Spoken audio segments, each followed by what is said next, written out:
Hello friend good morning जय जगन्नाथ आपण देखुछंती technical bed 10 आज 15 नवेम्बर 2025 शनिवार एठारे आमे नहीं आसीछु आजिर सबुठु ताजा विश्वसनीय और शीर्ष 10 खबर तेणु वीडियो को शेष पर्यंत देखंतु चैनल को लाइक सब्सक्राइब शेयर करंतु।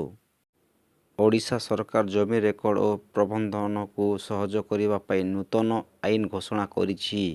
डिजिटल टेक्नोलोजी साहाय्य जमी संपर्कित तथ्य तुरंत उपलब्ध हेबो।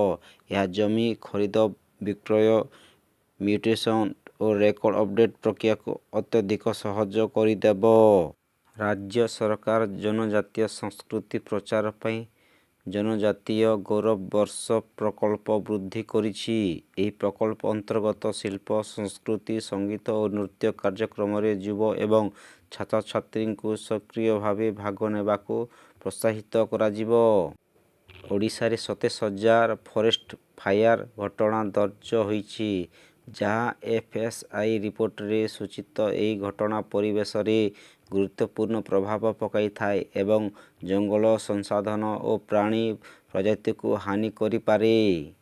जाजपुर रे 1.15 लाख कोटीर 24टी शिल्प प्रकल्प लॉन्च होईछि।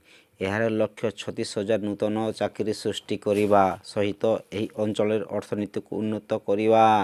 ओडिशार प्रथम महानदी बोट प्रतियोगिता 2025 बोट दौड़ प्रतियोगिता आयोजित हेबाकु प्रस्तुत। यह जल संस्कृति सामाजिक संस्कृति एवं पर्यटन प्रचार करिबारे महत्वपूर्ण। कंधमाल रे तापमात्रा 7-8 अवधि रही जहारे शीतलहरी चेतावनी घोषित होईछि। स्कूल स्थानीय लोकों को अति शीतरे सतर्क रहिबाकु कहा जाईछि। राष्ट्रपति द्रौपदी मुर्मू 27 तारीख रे ओडिशा को प्रदर्शन करिवे। से शिक्षा सामाजिक कार्यक्रम और सांस्कृतिक घटना रे अंशग्रहण करिवे। +2 छात्र छात्री को अभ्यंतरीण आसेसमेंट और प्रोजेक्ट काम संपूर्ण करिबाकु बाध्यता होईछि। यह तांकर शिक्षार मूल्यांकन प्रक्रियार एक अंश। नुआपड़ा उपनिर्वाचन रे बीजेपी रो जय ढोलकिया विशाल मार्जिन रे विजयी होइछंती। मतगणना आरंभ होईछि एवं यह राजनैतिक चर्चा को गरम करिछि।